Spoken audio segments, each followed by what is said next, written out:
Você já segurou uma nota de R$ 200 na mão e parou para pensar o que aconteceu antes dela chegar até você? Não o caminho que ela fez pelos bancos, nem pelas mãos de quem a recebeu antes. Estou falando do começo, do momento em que ela não era nada. Antes do número, antes da cor, antes da imagem do lobo-guará, olhando direto para você como se guardasse um segredo. Estou falando do instante em que aquele pedaço de papel que vale R$ 200 era apenas fibra bruta, tinta e silêncio dentro de uma das instalações industriais mais protegidas do planeta.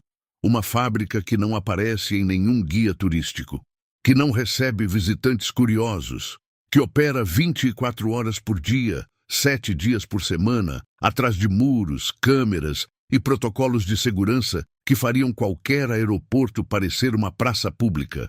Esse é o lugar que pouquíssimas pessoas chegaram a ver por dentro. E hoje você vai entrar junto comigo. A Casa da Moeda do Brasil não é uma fábrica comum. É uma instituição criada em 1814, ainda no tempo do Império, quando Dom João VI assinou o decreto que daria ao país o poder de produzir sua própria moeda soberana.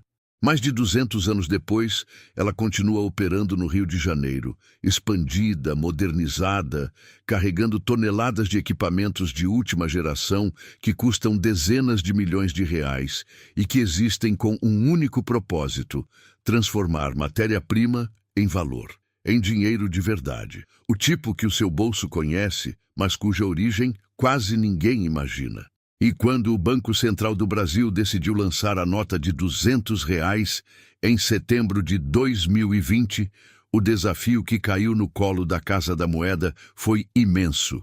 Uma cédula nova, uma denominação nova, um projeto gráfico inédito, um nível de complexidade técnica que exigiu meses de preparação, testes, ajustes e validação antes que uma única nota chegasse às mãos do público. O que aconteceu dentro dessas paredes durante esse processo é exatamente o que a maioria das pessoas nunca soube.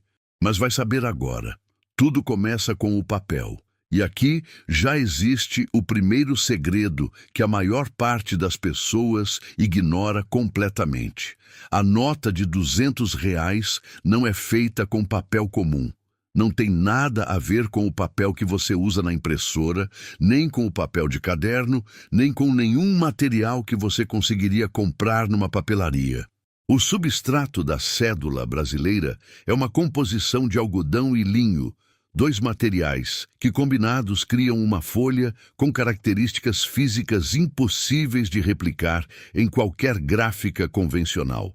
Essa mistura de fibras naturais dá à nota uma resistência mecânica extraordinária, uma textura específica ao toque e uma capacidade de absorção de tinta totalmente diferente do papel comum.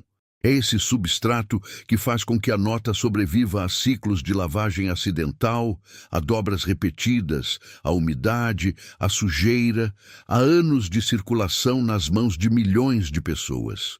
O papel chega à fábrica em bobinas ou folhas de grande formato, já tratado com uma formulação química que confere a ele resistência adicional e impede a decomposição acelerada. Antes de qualquer impressão, esse material passa por uma inspeção rigorosa. Cada lote é verificado em relação à gramatura, à espessura, à uniformidade da fibra e à ausência de defeitos superficiais. Qualquer folha que não atenda aos parâmetros estabelecidos pelo Banco Central é descartada. Não existe meio-termo, não existe aprovação parcial. Ou está dentro da especificação ou vai para o lixo. Se você achava que a maior parte das pessoas entende como o dinheiro é feito, comentem aqui embaixo com a palavra moeda e me mostrem que vocês estão acompanhando esse processo de dentro. Deixa o like no vídeo também, porque esse conteúdo demorou muito para ser produzido e cada like ajuda demais o canal a continuar trazendo o que a mídia não mostra. E se você ainda não é inscrito, clica agora no botão de inscrição e ativa o sininho para não perder nenhum bastidor como esse.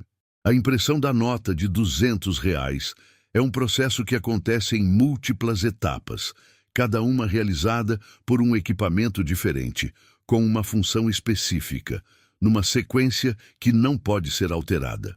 A primeira etapa é a impressão offset, uma técnica que deposita camadas de tinta colorida sobre o substrato, criando o fundo complexo da cédula, aquele padrão de cores que muda sutilmente dependendo do ângulo em que você a segura.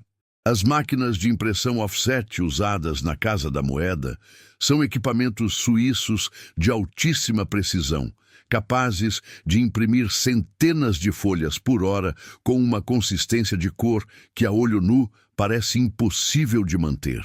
Cada cor é aplicada numa passagem separada, e o registro entre elas, ou seja, o alinhamento milimétrico entre uma camada e outra, é monitorado por sistemas ópticos eletrônicos que detectam qualquer desvio de fração de milímetro e corrigem automaticamente.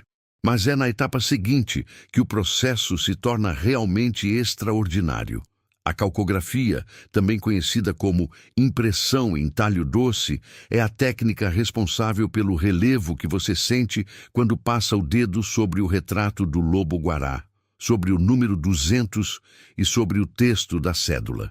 Essa técnica tem séculos de história e foi desenvolvida originalmente para gravura artística, mas nas mãos da indústria de segurança de valores, ela se transformou em uma das barreiras anti-falsificação mais eficientes já inventadas.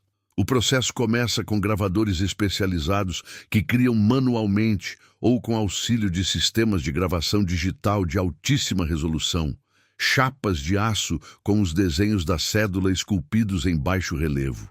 A tinta de calcografia é completamente diferente das tintas comuns. Ela é densa, pastosa, quase sólida, e é forçada para dentro dos sulcos da chapa sob uma pressão brutal, que pode chegar a várias toneladas por centímetro quadrado. Quando a folha de substrato passa pela máquina de calcografia, essa pressão faz com que o papel seja literalmente moldado contra a chapa, absorvendo a tinta dos sulcos e criando um relevo físico que você pode sentir com a ponta do dedo. É isso que falsificadores nunca conseguem reproduzir com scanners e impressoras comuns. O relevo real não existe nessas cópias. A tinta que muda de cor também entra em cena durante o processo de impressão da nota de R$ 200. O elemento dourado no canto da cédula, que oscila entre dourado e verde, dependendo do ângulo de visão, é impresso com um tipo de tinta especial chamada tinta OVI, sigla em inglês para Optically Variable Ink, ou tinta opticamente variável. Essa tinta contém partículas metálicas microscópicas orientadas de forma precisa durante o processo de fabricação, criando o efeito de mudança de cor que funciona como um dos elementos de segurança mais visualmente imediatos da nota. A tecnologia para produzir esse tipo de tinta não está disponível no mercado aberto. Ela é fornecida por um número muito pequeno de empresas no mundo inteiro, com contratos rigorosos de exclusividade e rastreabilidade de cada lote produzido. Ao mesmo tempo, invisível aos olhos, mas presente em toda a extensão do substrato, está a marca d'água. Ela não é adicionada depois da impressão.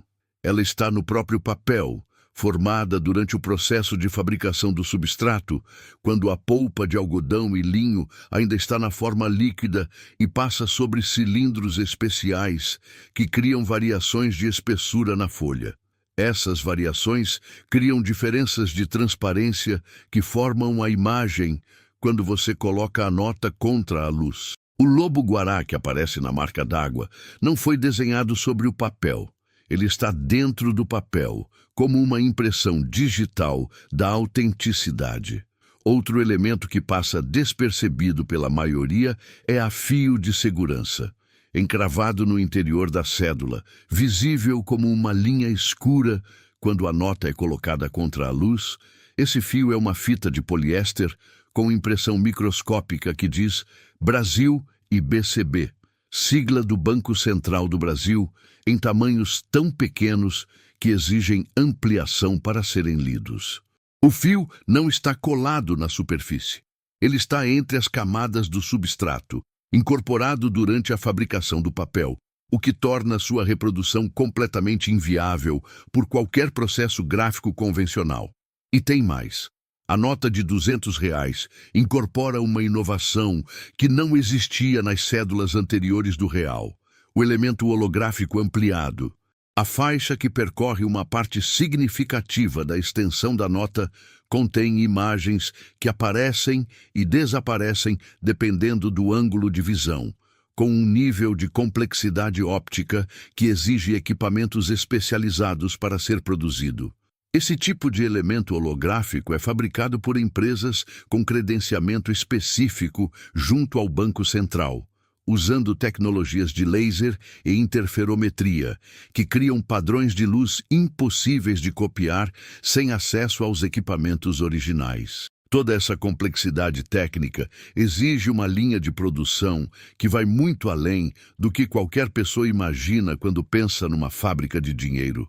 A Casa da Moeda opera com sistemas de controle de ambiente rigorosíssimos, temperatura e umidade reguladas com precisão para evitar variações dimensionais no substrato que possam comprometer o alinhamento dos elementos de impressão. A entrada de qualquer pessoa nas áreas de produção passa por procedimentos de segurança que incluem detectores de metais, câmeras de monitoramento em tempo real e registro biométrico. Não existe possibilidade de levar para fora da fábrica sequer um fragmento de cédula não finalizada. O controle de estoque é tão rígido que cada folha de substrato que entra no processo é rastreada até o final. E qualquer discrepância entre o que entrou e o que saiu, como nota aprovada, precisa ser explicada e documentada. Depois de todos os processos de impressão, a folha grande que contém várias cédulas impressas passa pela guilhotina industrial. As máquinas de corte da Casa da Moeda operam com tolerâncias de décimos de milímetro, cortando as notas nas dimensões exatas definidas pelo projeto: 156 milímetros de largura por 72 milímetros de altura. Cada nota cortada segue para a etapa de inspeção automatizada, onde sistemas de visão computacional, com câmeras de altíssima resolução, analisam cada centímetro quadrado de cada cédula, comparando com um padrão de referência e rejeitando automaticamente qualquer exemplar que apresente defeito, por menor que seja. As notas rejeitadas são destruídas em processos certificados que garantem que nenhum fragmento de cédula defeituosa entre em circulação. As notas aprovadas são agrupadas em maços de 100 unidades, embrulhadas com uma faixa de papel impresso com informações de rastreamento e armazenadas em cofres de alta segurança dentro da própria fábrica, aguardando o transporte para o Banco Central. Esse transporte é feito por empresas de logística de valores com operações blindadas, em datas e rotas que nunca são divulgadas publicamente, sob escolta que torna o processo invisível para qualquer observador externo.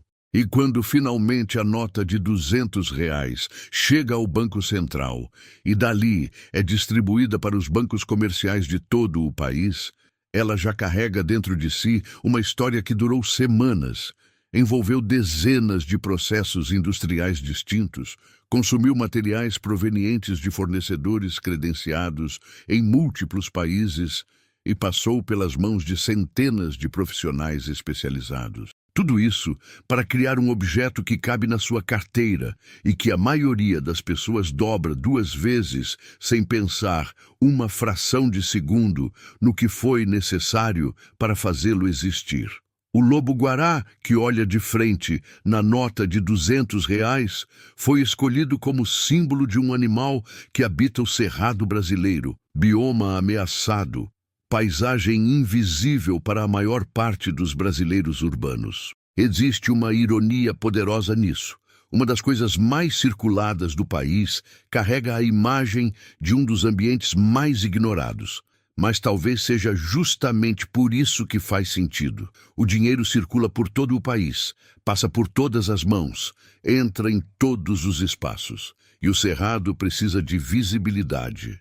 A nota de R$ 200 é, nesse sentido, uma mensagem que viaja sozinha, que chega onde nenhuma campanha de comunicação consegue chegar, que entra no bolso de pessoas que talvez nunca tenham parado para pensar na riqueza biológica que existe no coração do Brasil.